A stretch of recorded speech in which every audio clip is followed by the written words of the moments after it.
I'm Jasmine Farmer, Director of Marketing Communications, working for Wiley.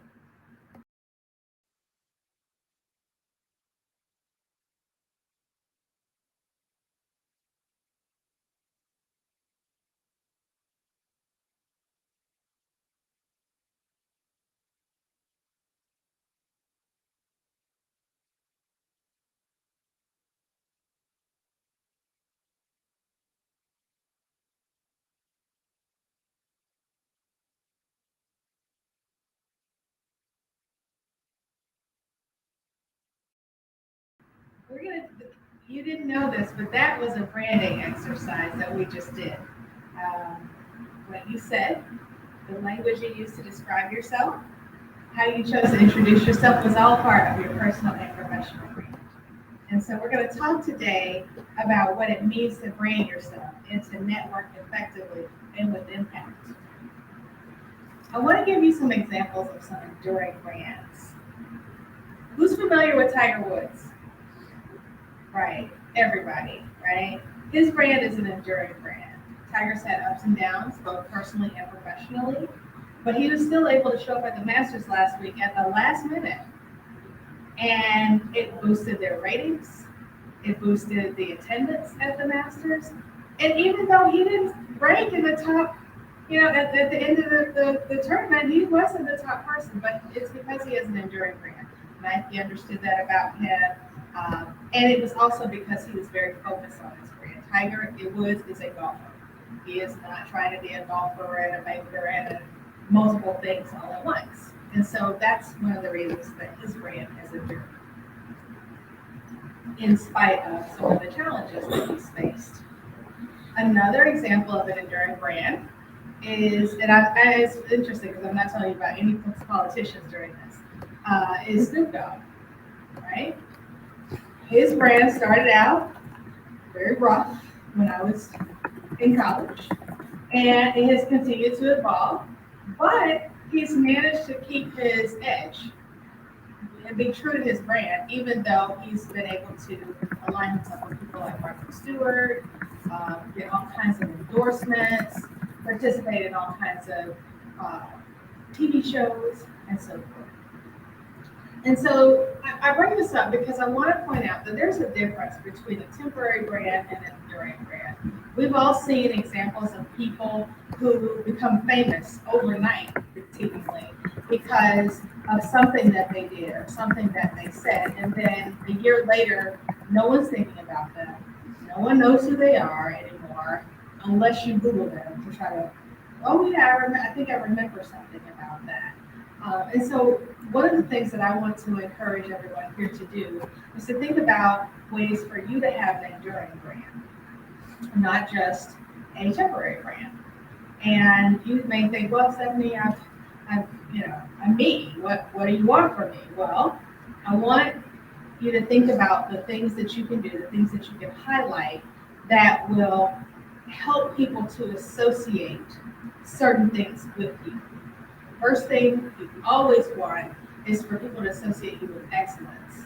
No matter what kind of job you have, no matter who you are in your community, it's really unusual, almost, unfortunately, to be known for being excellent in a certain way. But excellence is something that I know is promoted here at Wiley, and it's something that no matter where you go, you want to become someone who's known for excellence.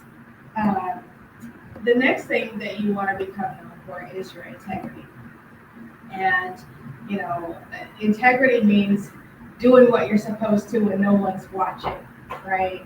So if you are, find yourself in a situation, you want to become someone that said that other people will defend, will say, no, I know that person. I know that if they were involved, everything was handled the way it was supposed to be handled. And so let's kind of keep those things in mind. Thank you. Thank you, thank you, thank you. So the pollen is very high, and I've been coughing, and I certainly don't want to give anyone the wrong impression because I am fully vaccinated. But she's looking out for me, so I appreciate that. And yeah, so thinking about your brand from that perspective. Excellence is also important and integrity also important because as you move up in your career, as you think about, okay, I have this position now, but what I really love to do is that. Those two qualities, independent of your subject matter expertise, will help you to become someone that people would at least consider because they know, okay, this person may not know all the ins and outs of this job. They may not know every single regulation, but what I do know about them is that they're going to give it their best. They're going to be excellent in whatever they produce, and they're going to be honest about it. They're going to be maintaining some integrity that will be for the benefit of the company or the benefit of the college. So let's think more about branding. One of the things that you want to do is always be branding, both internally at Wiley, in your community, and in your circles, and then externally in academia and society. Think about ways that you can be a leader in something. And one of the most impactful ways to be a leader is to take on a project that no one else wants. And, people, so I'm sure you're thinking, well, why would I want it if no one else wants it? Because that's the opportunity for you to shine. If it's something that you feel like, okay, I can bring my best to this and we can get it done. So highlighting those core competencies through taking on a project that no one else wants can also push you into a space where you're considered for a position that you might not even think you're qualified for. But because you're a problem solver, because you are somebody who's brave and willing to tackle things, that can raise your visibility in a certain way that people will say, you know what, they don't quite have the resume for this, but I think they can do it because I've seen what they've done in this other space. So, how do you brand yourself? Here's a great example. And to maintain your relevance, send a department email that says something to the effect of XYZ is complete, ABC is confirmed, 1, 2, 3 has been executed. Please contact me with any follow-up. What does that do? That lets people know that you're on top of it. It lets people know that you got it done. And it lets people know that it's you that did it, not someone else who may be on the chain that would have taken credit for your work, but for you sending that email to the department, right? And that's one tip. And that's an internal way to brand yourself. Now, I don't suggest you do this every day, but certainly as you're moving forward, as the department is attempting to reach its goals, do it. Another example is to post your accomplishments on LinkedIn. So if you publish an article, a journal article, if you, the university, the college has recently reached a milestone, don't be shy about bragging about it. Even if it's not your department, this is a good one. So if Wiley's reached a milestone, everybody who works for Wiley should be posting that on their social media. Not because it's your job to do it, but because it associates you with excellence, right? Let's think about that. You're part of an organization that is striving to accomplish certain things. And when you share that information on your social media, it shows that you have an investment in the success of that organization. And then lastly, don't be shy about sharing your good success with your friends and family. They have known you the longest. They are in your corner. And if you get Employee of the Month, tell them. They will go and brag to someone else. They may not know everything that you do at work, and that's okay. But they know you work down there, and they know you've gotten recognized for a certain achievement, and they'll share that information. And you never know how many times can we all say that somebody in our family was talking to somebody at church or at the grocery store, and then the next thing you know, it's, oh, you should call this person. And then the next thing you know, there's an opportunity that opens up for you professionally to advance. Now, I find that the 3 examples that I just gave are far more effective than what they call traditional networking events. The events where you go and you stand around and you pass your business cards out. They don't have as many of those because of COVID, but because they're organic. versus something where you're trying to develop a relationship. Now, that's not to say that industry conferences are not very effective, because industry conferences tend to put people who are similarly situated, who really understand the value proposition that you bring, into the same spaces. And so that is something to also keep in mind, is when you have the opportunity, when Wiley says, I need someone to go to this, don't be shy about saying, I'll do it. It may not look to be the most exciting thing that you want to spend an afternoon doing, but again, you never know who's in the room and what kinds of doors that will lead to for you. And then once you develop those relationships, once you meet people, follow up, follow up, follow up. This is something that sometimes people think is old fashioned, but I think a handwritten thank you note is the best thing that you can do to distinguish yourself. And why am I saying that? Because we all get loads of email. And we may place a phone call to someone to say thank you, but they may not be able to pick up. But when they get to their mail and they'll see that, oh, this person took the time to just say, thank you so much for the conversation we had. Thank you so much for having coffee with me. I just wanted you to know that I followed up on your recommendation. That's super important. I mentor lots of students, and I have throughout my career. And one of the things that I love most, I was texting with two of my mentees because they just had a birthday on the same day that Ketanji Brown Jackson was confirmed, which is just amazing. And I said, hey, let me know what you're doing.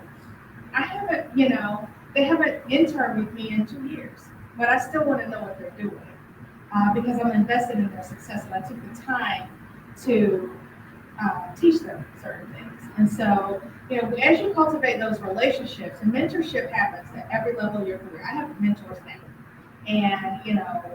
And because I'm constantly looking to better myself, I'm a lifelong learner, and be curious. Look for ways that you can better yourself. You may feel like, well, I've reached the top of my game in my field. I got a PhD. I know what I'm talking about. That may be true. But again, there's always the next level. And I'm not talking about ambition. I'm talking about your gifts. Ambition is important. I used to be very ambitious. Still am to some degree. But you're using your gifts and really sort of maximizing your potential is also very, very important. When I was the general counsel to United States Senator Bill Nelson, we would have groups, trade associations, do annual legislative fly-ins.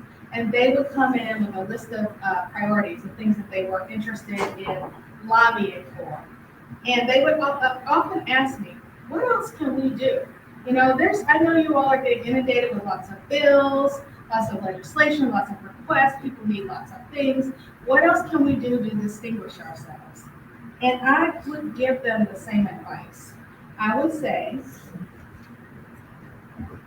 call more often, right? Show up. And when you call, don't just call because you're asking about my bill, right? Don't just call because I want to know what's going on with Bill 123. Call to say, I just don't know if you remember me, but we met during this event. I'm still very much interested in what's going on Capitol Hill. And I'm also interested in the bill that I came to see you about, right?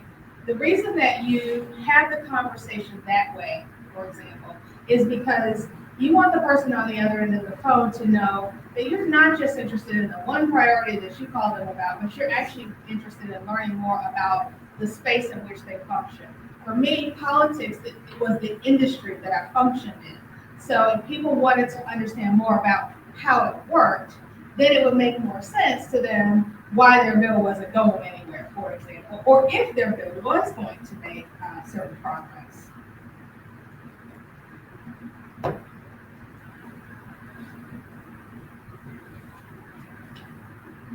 I started out by talking about this, but I really do want to open it up for questions, so I'll probably just end here soon. And that is, be careful about your branding. You can certainly post on social media. I encourage it, especially your LinkedIn profile and possibly Twitter or Facebook. But if you're wanting to distinguish yourself in a certain space, make sure that you're posting consistently about a topic. It's fine to have other interests, but if you want to be a leader in that space, make sure that you're talking about it in that way. Now, lastly, as I conclude, as you all know, because you're probably looking at the book, I wrote a book about leadership, and it's called Follow the Leader, Believe in Yourself, Track Your Future. And my book is about my journey in leadership, and also with a special emphasis on women in politics. So I would like to just kind of share a perspective on leadership. And if somebody doesn't mind handing me a copy of my book, please. Thank you. And for those of you who have it, it's on page 10 and 11 of my book. Is everyone familiar with the story of Adam and Eve from the Bible? Right? This is a man, a woman, first two people on earth. There's a tree and a snake. There's some things that didn't go quite right. Well, I'd like us to think about that story from the perspective it's on page 6, of leadership. So, the prolific story of Adam and Eve provides us with a poignant example of the continuum of the relationship between leadership and influence. Adam was given instruction by God to take care of the Garden of Eden. He was charged with a position of power. God gave Adam a helpmate in Eve to ensure that he would be fully equipped to carry out his assigned task. As the story unfolds, Eve meets with the serpent who introduces her to the forbidden fruit. And as a result of the meeting, Eve shares her desire to eat the fruit.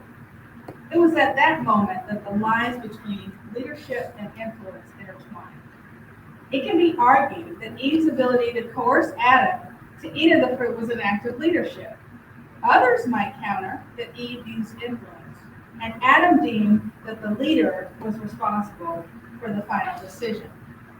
If asked, I would have to say that Eve's contribution was that of an influential decision maker. If leadership is determined to be executed by those who make the decisions, Adam would be accountable for the final say. In both scenarios presented, there are opportunities for influence. The most glaring factor is that the concept of leadership and influence is interrelated. I challenge the notion that one can exist in the absence of the other. With history as the backdrop, we continue to see more and more examples of the multifaceted relationship between leadership and influence. And you can go on and to read the rest of this chapter, but the reason that I'm bringing this up is because a lot of times there is an oversimplification of leadership being gender assigned, right? Men are leaders, women are influencers. But the fact is that in all of our roles, especially in our careers, we have the opportunity to be both leaders and influencers, depending on who we are attempting to impact for our brand. So, for example, say there is a person that I work for, I don't have the power to change that person's, I don't have the power to order that person to do something, but I may be able to use my influence to convince them to reconsider a decision that they have made. Similarly, if I'm in charge, then I may have the ability to order someone to take a certain action, and they may have the opportunity to influence me to take a different role. So I bring this up because I want you to think about, as you're building your brand, you will have the opportunity to do both. And don't feel as though if I'm not the leader, I don't have the official title in a certain space, that I cannot still use my influence. This is especially important in student organizations, volunteer organizations, anything where there's a group of people that come together and there's not a hierarchy of who's in charge, but you can influence people. If you look at people like Dr. Martin Luther King, he didn't have a title, but he changed our nation because he figured out how to work with people. He figured out how to use the gifts that he did have to influence others, and then ultimately to get them to fall in line and become their leader. So with that, I'm gonna pause right here. I'd love to open it up for a conversation and let's dialogue with it.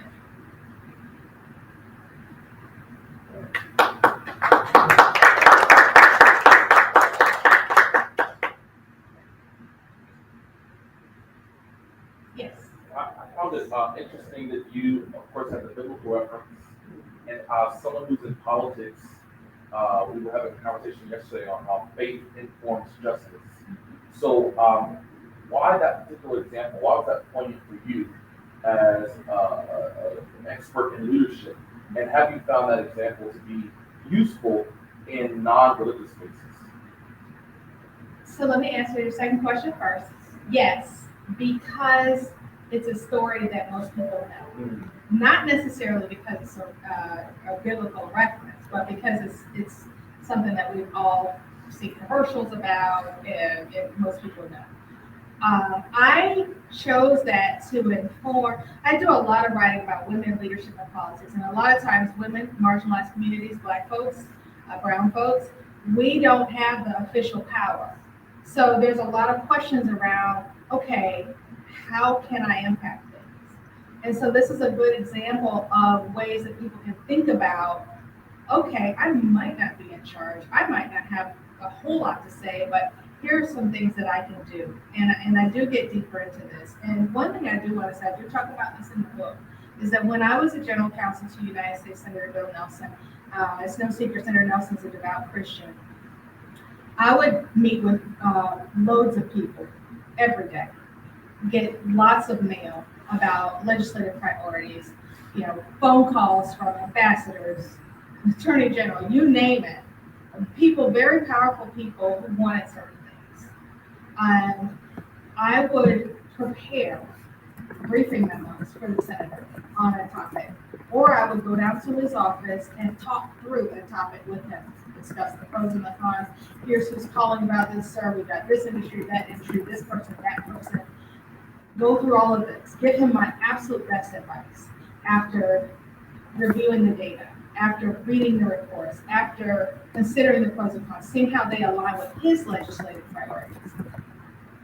And once I did that, I never knew if he was going to get a phone call from somebody as soon as I walked out of his office, or on his way down to the floor to vote, if somebody was going to grab him in the hallway and give another piece of information that may just cause all of the work that I did to be, maybe he may change his mind. We had a conversation. I thought you were good. I thought I'd given you everything you needed to know. I followed up on anything you asked me for, but I never knew. So what I started to do, and I learned to do, was as soon as I did that, I would pray. God, if there is anything else that the senator needs to know before he has to make a final call, please show it to him and make it real clear. So that if those things happen, and if someone, maybe perhaps not with the best of intentions, came in and did something different, that there was that opportunity for wisdom to step in. And so I found that did two things. Number one, it gave me a lot of confidence that I had covered everything I could think of covering. But it also gave him a tremendous amount of confidence in him. And it to the point where I had coworkers who were jealous of me, who outranked me, but were jealous of me because they knew he trusted what I told him. I'm thinking about that story of Joseph, right? Like you have that level of credibility with the person above you because they know that they can trust what you're telling them. And that's something that I found to be extremely helpful on Capitol Hill, where you have agendas upon agendas upon agendas and deception upon deception and all kinds of things going on. Now, I'm not, so, and in workplace politics, so, I've worked in the private sector. I've been an attorney at a big law firm. And there's always agendas. There's always politics, office politics. There's always people who are competitive and they want to get the next promotion or they want to get credit for, the assignment being done a certain way. And I just have found that has been the best thing for me is, again, you bring in excellence, you do your very, very best, you operate with integrity and professionalism, and then you pray that, things go the way that they need to go. Yes. So my question would be, at what point in your career or life did you have the aha moment that personal branding was important? And why did you feel the need to share, with others your story?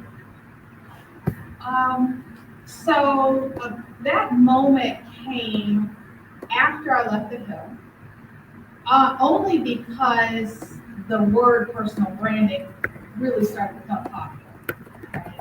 I was raised by two people who said, how you go out the house, how you show up, how you conduct yourself, how you communicate is a representation of yourself, of us, and of our community. So they didn't call it branding because branding wasn't, a thing back then. But I definitely have always had that as a foundation. And when I started to take on clients and go out and market myself, I realized very quickly that for people who didn't know me, most of my clients come through referrals. But for people who didn't know me, I had to explain to them what my brand was about and what I was about. And, I became very, very intentional. And then my clients would say to me, Stephanie, I need you to help me with this particular legislative issue, but I also think I need your help with my brand. Somebody's been telling me I need a website, for example. Or somebody's been telling me that I need to do more television interviews so that I can get myself out there as an expert on the topic. But I don't know where to start with that. Like, all I know is what I know. And so that's where branding really started to become important. And once you establish your brand, it's something that you can keep going, but you don't have to put as much energy into. Like, once it's established, it's like, flying, maintain at a certain altitude. And then you get an opportunity to reinsert yourself, then you have that credibility to build on. Yes. So my question is, for people who end up, well, maybe even early, but mid-career, and you're trying to transition, whether it be into leadership or maybe laterally in your field into a new field, how does that work with our branding? And, let's say I'm in the library, then I want to be in leadership and academics. Like, how does that transitioning of my brand work? The first thing I would do is look back on the previous experiences that you've had. And I mean all the way back. So if you had an opportunity to be in leadership in high school, the president of the XYZ club, focus on the skills that gave you and bring those skills into how you describe your brand. I'm not necessarily saying put that on your resume, but what I am saying is, for example, LinkedIn or your bio, you can say, I'm a person who gets results. I'm an effective leader. I know how to bring people together. And I have experience doing these things. What you will find is future employers and your current employers don't really care if you got paid for something or not. They care if you know how to do it. And they know if you with excellence. And so that's a great place to start. Something else I would do is, if you're thinking, okay, I want to transition into this field, post some articles about that too. Because as you're reading those articles, you're developing your own skill set, but you're also sharing with other people that you have an interest in this, and start to dialogue. Like, we're all very busy, so you don't have to spend all your time on social media, but certainly do those things. And then lastly, if you have the opportunity to connect with people who are branding, and take advantage of it. Come do exactly what you did today. Show up at an opportunity, a lecture, and let's talk about it. There's so many things that a person can do, and I'm talking about inexpensive things, because when you're trying to move from one field to another, that can potentially be something where you're looking at additional training or additional conferences that you need to attend. But I'm talking about the things in between those. was going to thank you first for your courage to function as a person of faith and not being ashamed of it in this time, where when it is becoming very fashionable to do so. My question has to do with your use of the biblical text. You, in Genesis, and I don't have a copy. I like to buy it, but you, and I didn't quite get how you used it. And even as you moved on, I was left, and I realized I've never seen it used in a leadership context. And I can't wait to get a hold of that piece of your writing. Um, and I thought if I have to use it for leadership, I have to sift through the whole idea of gender oriented writing. The Hebraism of the Bible comes with a lot of gender. Everything is male and female. Everything is, and I mean everything is male and female. Even days are male and female. Things are male and female, and male things lead, and female things follow, and male things are larger, and female things are smaller. Even hands are like are male and female. You know, the right hand has a male gender, and even with the pronouns you use for the right hand have to be male. So that's Hebraism. You understand that? That's Jewish. You're not Jewish. You know, Hebraism, all that Jewish. So my question is, how did you sift through that to bring out your concept of leadership in that text? Wow, so you want to get deep, don't you? Okay, well, let's do it. Absolutely. So I think the best way for me to explain this is through the lens of Black people in the United States, right? Unfortunately, because of slavery and oppression and the history of our country, there have been many opportunities where Black men, have not been in a leadership position. There have also been many opportunities where Black women have been in a leadership position. And we can talk about all the reasons why that is, but let's just assume for the sake of this conversation that it's happened. When I think about leadership and influence being the feminine version of leadership, and leadership being the masculine version of, we as people have had to navigate both. There have been times where we've been in charge, and there have been times where we were not going to be in charge. And so I think about these ideas around leadership, Adam and Eve, from that perspective. The skill sets that are needed to navigate certain situations in order to effectuate the outcomes that you want to have happen. And politics, which is my basis, is somewhere where both are absolutely necessary.